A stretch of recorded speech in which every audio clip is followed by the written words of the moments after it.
Hello everyone. Hopefully all of you have been able to enjoy this muggy, nice weather we've had this past week. Trying to get outside and do what you can when you can. I'm super excited. I don't know about you guys, but I am super excited. You may not hear about this until you hear this, but we are back in business. Starting this coming Sunday, this message is being delivered in person as well at Bartlettsville. You are more than welcome, if you're just hearing about us getting going again, to come and join us next Sunday. Because by the time you hear this, it's too late for this Sunday. But for next Sunday, we would love if you would join us. If, however, you have reservations, we understand. If your health is not where you would like it to be and you feel as though you should stay home, we understand. For our own members of the congregation, if you don't feel safe to come out from your house yet, that's okay. Know that we're there with you in spirit. We're praying for you and with you, I hope, so that we can have a time where we can all be gathered together again to worship. We are going to take every concern into mind as we gather again. We're going to have your health and safety as one of our number one priorities as we gather and as we worship. If you have any questions about that, please contact me, contact any of the members on the board, and we can get you any questions or information that you need answered or received. So, with all that being said, let's get down to the meat and the potatoes of today's lesson. This is the second installment of the To Be Sanctified series. To Be Sanctified series, we're looking at 1 Corinthians primarily. And today's lesson is titled True Apostleship. True Apostleship. To really get into it, we're going to have to reiterate a little bit from last week. Kind of touch over again some scripture that we read there. So if you were with us last week, sorry I'm repeating myself, but it's important to read this. One, so we get back in the groove, and two, so we can see the context from what was then to what will be today. So, 1 Corinthians chapter 3, verse 1. Brothers, I could not address you as people who live by the Spirit, but as people who are still worldly, mere infants in Christ. I gave you milk, not solid food, for you are not yet ready for it.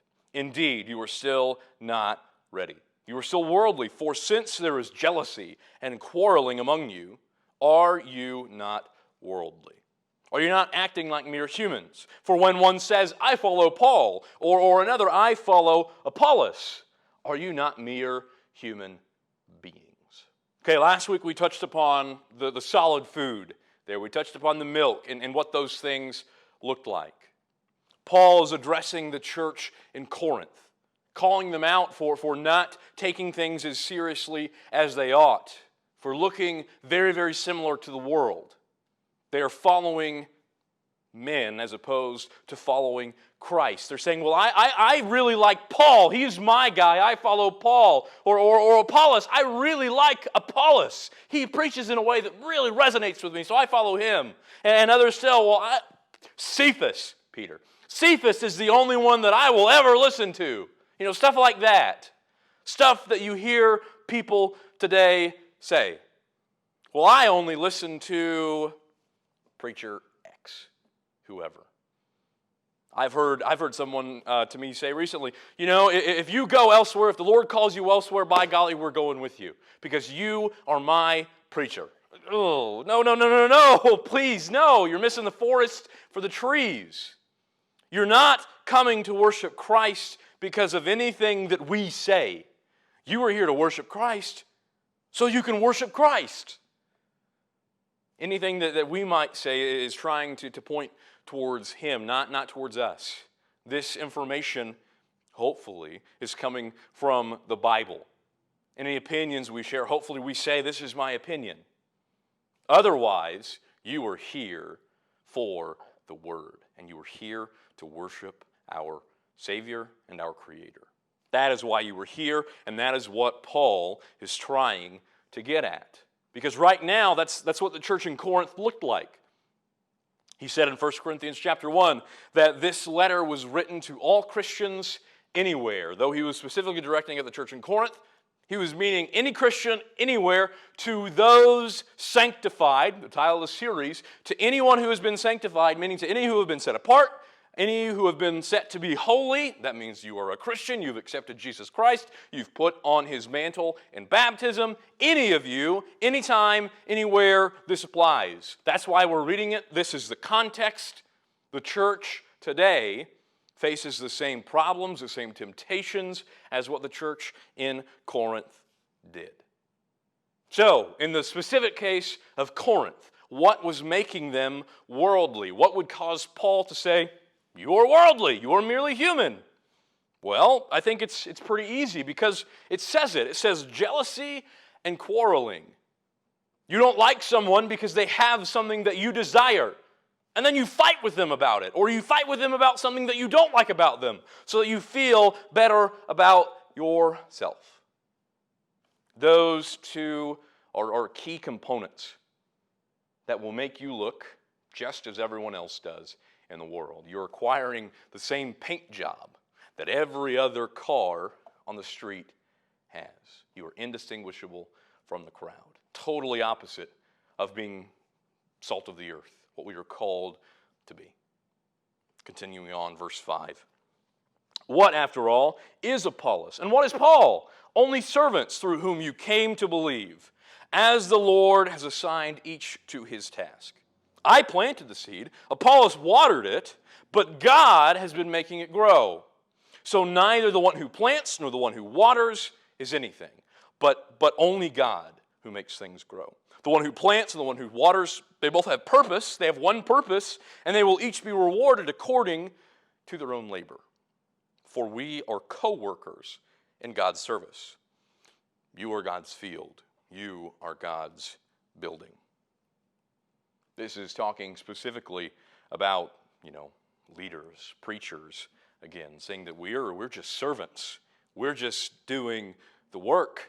And it's really not even us that are doing the work. We're kind of, I don't want to say going through the motions. That has really negative connotations in the church today. But we are just being allowed to be moved. We're tools. We're just tools that God is using, that Christ is using, that the Spirit is using to move in and amongst the people.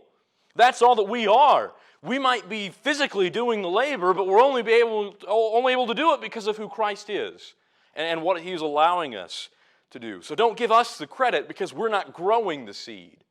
Only God, only Christ can make those things happen. So that is talking specifically about leaders, about how they should be viewed. I think there's a really easy comparison that we can make. Church family, this is my opinion. Now I think I can back it up here, but this is my opinion. My opinion is that we need to be very careful because there is a similar pitfall to following a preacher, to following a minister, to following a teacher, whatever it is, to following someone. There is a parallel to that is bolstering, that is bragging about where we worship, where we choose to worship Jesus. So oftentimes we get really, really tuned in and focused on our church, my church. It shouldn't be the case. Now you could say, well, Taylor, a lot of that has to do with the preacher. And sure, I get it. I like to listen to guys who make me want to listen to them. I understand that.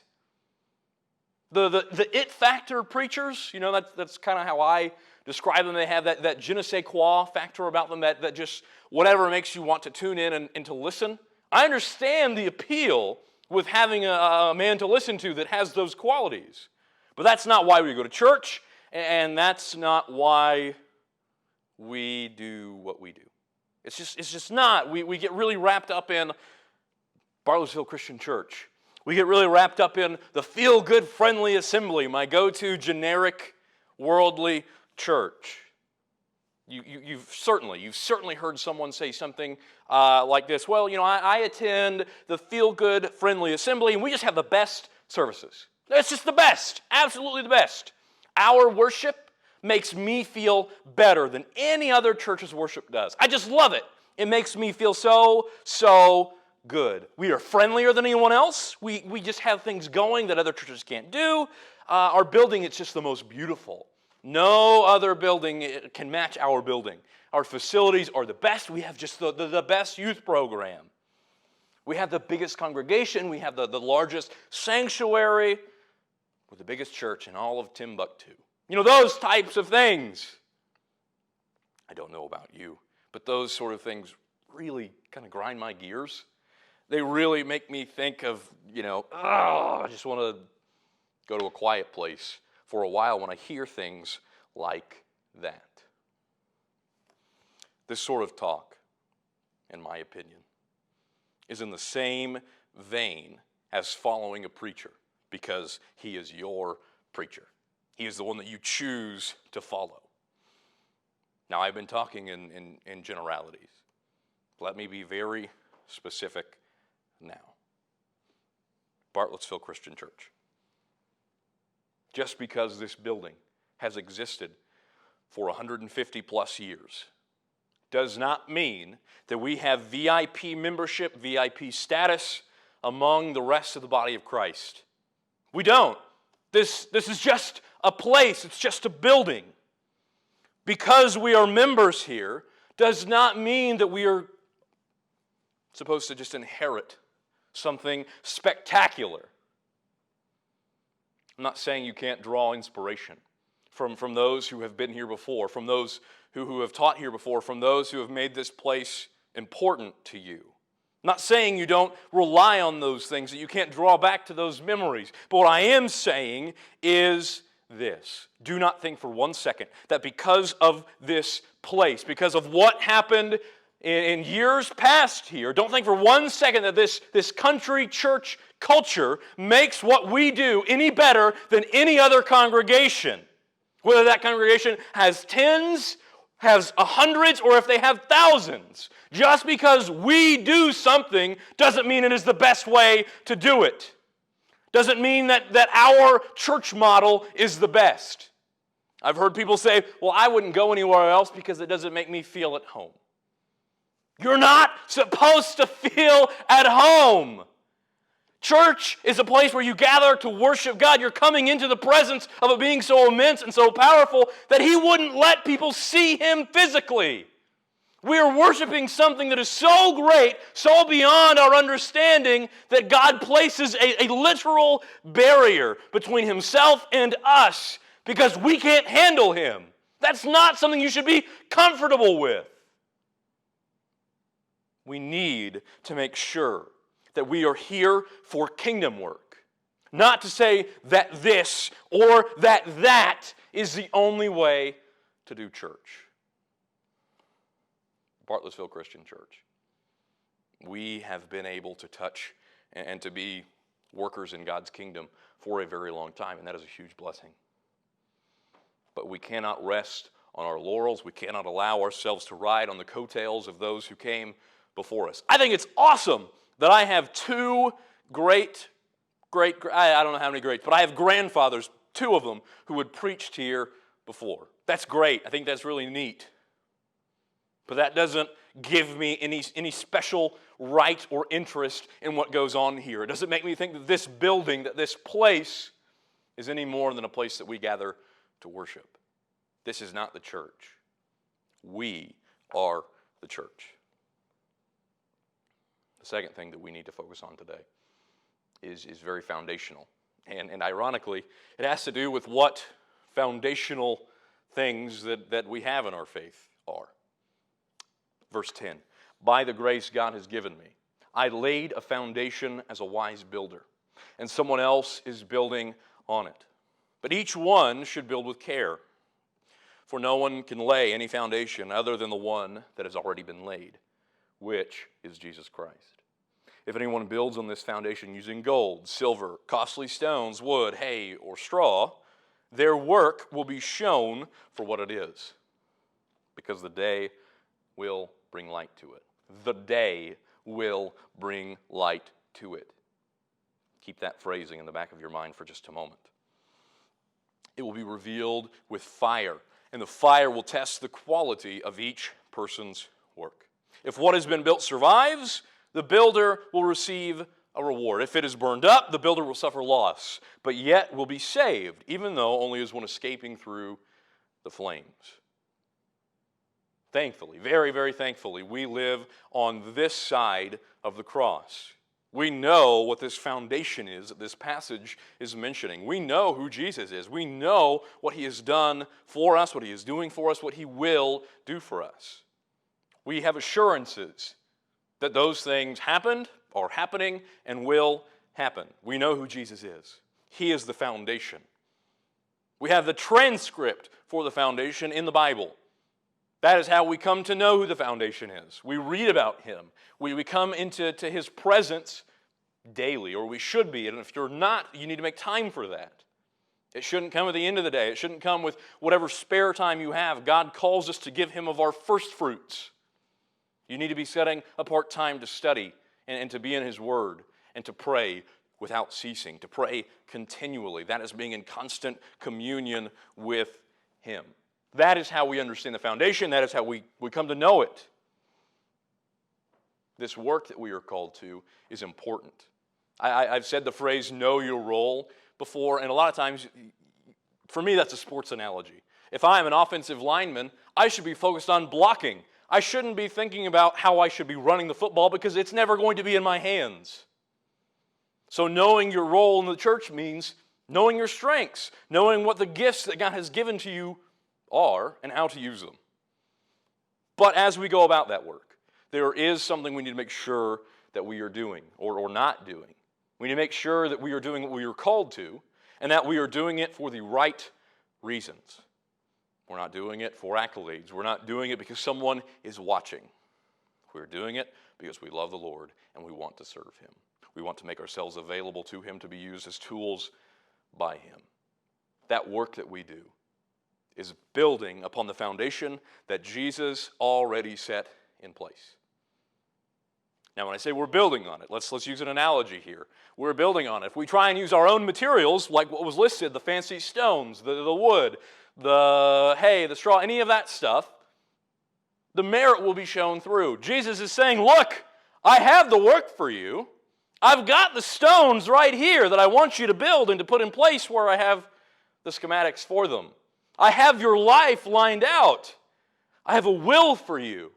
If you follow that, the work will be easy. It's there. Just do as I'm directing you. But so often we like to think, well, Jesus, I don't like the way you drew these plans up, so I'm going to do it my way. That is the work that will be revealed on the day. On the day. Let me tell a story. Maybe that will help illustrate this a little better. So when I was in high school, I used to help serve shut-ins, serve communion to those who were shut in, couldn't get out, health reasons, whatever it was. And I would go with grandpa, with a cousin, whoever it was that was serving that day or that month, I would go with them. Cousin and I, one day we went to this apartment complex and we go to this lady's house. We'd never been to her house before. We'd never served her before, and we didn't know a whole lot about her. So we knock on the door, and then we hear, and there was this dog that just lays into the door on the other side, just barking. You can tell it's a little yippy dog because of how it was barking. And the lady gets to the door, she opens it, and we see her, and we see the dog, and the dog's just everywhere. It was really ferocious for a little black fuzzball when we were not visible, and we were on the other side of the door, but when the door opened, the dog was just boom, boom, boom, boom, boom, boom, everywhere. Wanted to jump up on our lap, wanted to look at us, wanted to do all these things. We got to talking with this lady, just kind of figuring out who she was, fellowshipping with her, finding out how she came to be a part of the church, who she knew, those sorts of things. And as we were there for a while, we began to notice some things about this dog. The dog's name was Blackie. We began to notice some things about Blackie. He looked very much so like a puppy when we first came in. But as he settled down, he just started looking older and older and older. You know, it's kind of dark when we first entered into the place, and she flipped a light on, and then when she sat down, there was a lamp beside her, so that the light was revealing the truth about this dog.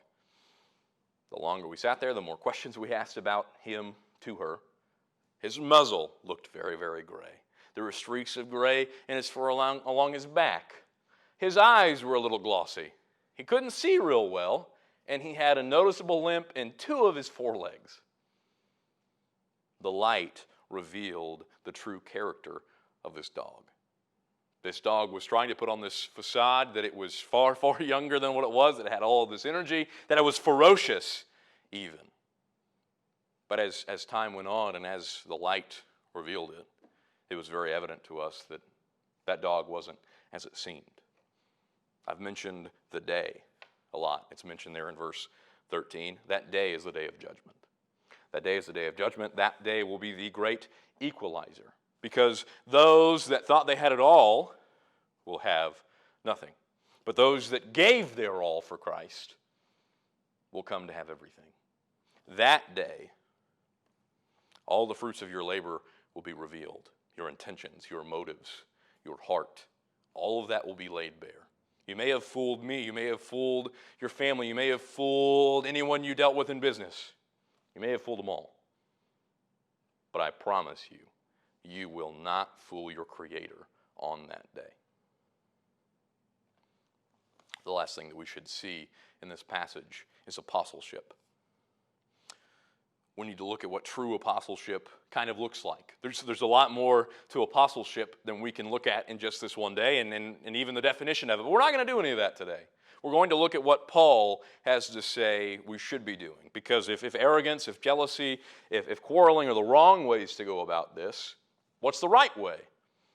1 Corinthians chapter 4 provides us some examples of what we should implement into our process of trying to be a true disciple, a true apostle even. We'll get into that later. But a true follower of Jesus. 1 Corinthians chapter 4, verse 1.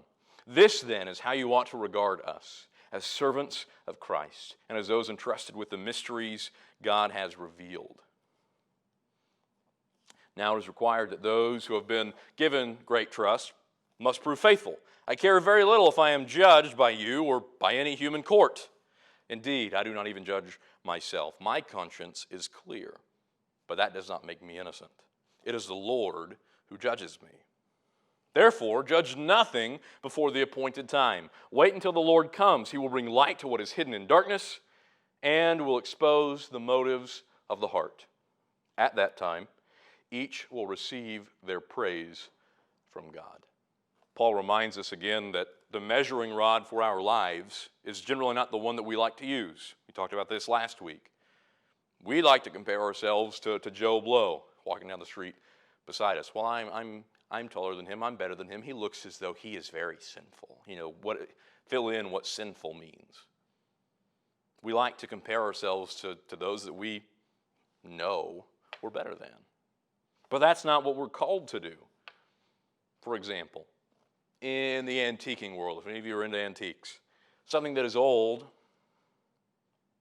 I'm going to make a really sweeping statement here, and I don't mean to offend anybody, but when something is old, there are going to be problems with it, most generally speaking. So with antiques, as you have something that's, 20, 30, 40, 50, 60 years old, there will be faults, there will be blemishes compared to its initial design. So when you have this and you're trying to find a value for it, you don't compare it to other broken things.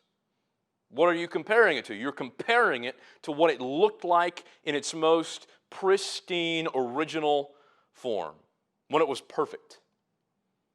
Our measuring rod is just that. There has only been one of us, who was the pristine, perfect example of the product that we should be, and that man was Jesus Christ. That is who we are trying to measure our worth and our value against. And I know you know this, but let me tell you, we will never measure up. That is a value point that we will never attain on our own. We strive to be perfect like Him, but it's beyond our means. Because of that, we can't get wrapped up in comparing ourselves to others, finding validity in our own actions because of their inaction, or finding iniquities in them to make ourselves feel better. We can't get caught up in that. Verse 6 of 1 Corinthians chapter 4. Now, brothers, I have applied these things to myself and Apollos for your benefit, so that you may learn us the meaning of the saying, do not go beyond what is written. Then you will not be puffed up on being a follower of one of us over and against one of the other. For who makes you different from anyone else? What do you have that you did not receive? And if you did receive it, why do you boast as though you did not? Paul here is again talking about leaders, talking about how they should be viewed, what you should be doing in reference to them, what light you should be holding them in. He's saying, look, we are human. We are just as guilty as you are. We are trying to follow Christ as best we should, but we are guilty. You shouldn't hold us in any light other than the light of that of a sinner. Should, by extension, should then, ministers, elders, deacons, should they be held accountable? Of course, Scripture indicates that there are guidelines, that there are standards that need to be met when you're talking about these individuals. When you're talking about those positions, there are specific rules and guidelines, criteria that these men should reach. Okay? Go a little further down the line. Can those same men be role models? Sure. I don't think there's anything wrong with that. When I was a little kid, there was a man who used to sing in the choir, and I loved his voice. And I would always say, Mom, I want to be able to sing like him one day. No, I can't, and you're very glad that I don't. But I don't think there's anything wrong with that, with finding someone that you like how they do ministry, you like how they do something, and you want to kind of take some of their practices in, that's fine if you have a role model. But the problem becomes when we try and idolize those men.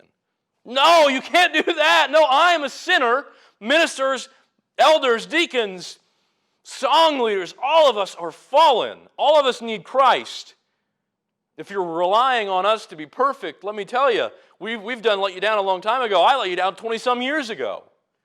None of us are perfect, and you can't make us out to be so. Continuing on verse 8. Already you have all you want. Already you've become rich. You've begun to reign, and that without us. How I wish that you had really begun to reign so that we also might reign with you. For it seems to me that God puts us apostles on display at the end of the procession, like those condemned to die in the arena.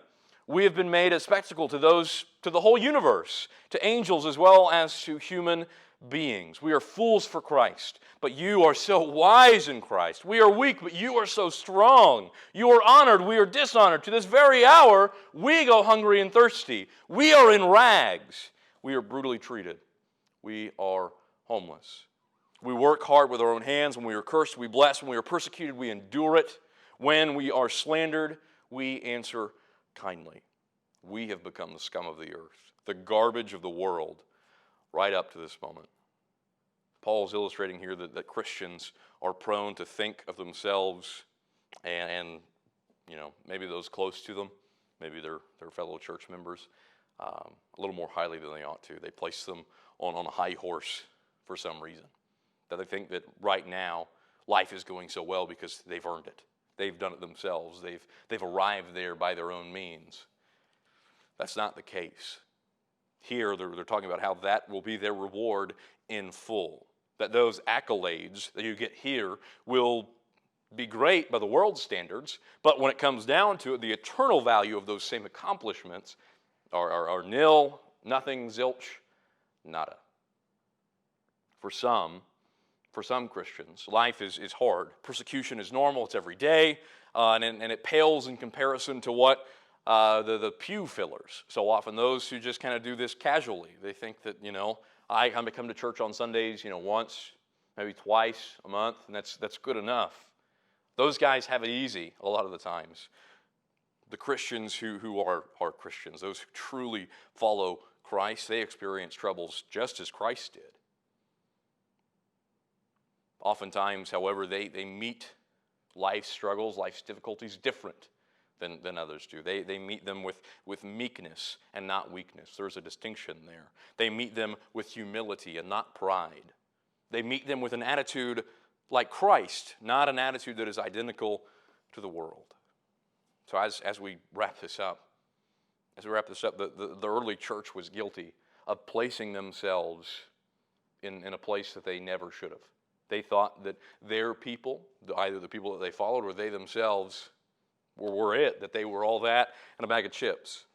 We know that this letter was written to them, but it was also written to all of those sanctified, everywhere and anywhere at any point in time. And guys, we are so guilty of this too. Well, we all tend to love the smell of our own brand, right? we think that we smell sweeter than everybody else does. But in reality, we all just stink. We will never be able to measure up. The time for boasting in ourselves and what we are involved in, it's over. We need to try and attain true discipleship. We need to be true followers of Christ. And to do that, we need to be willing to die to self, to pick up our cross, and follow Him daily.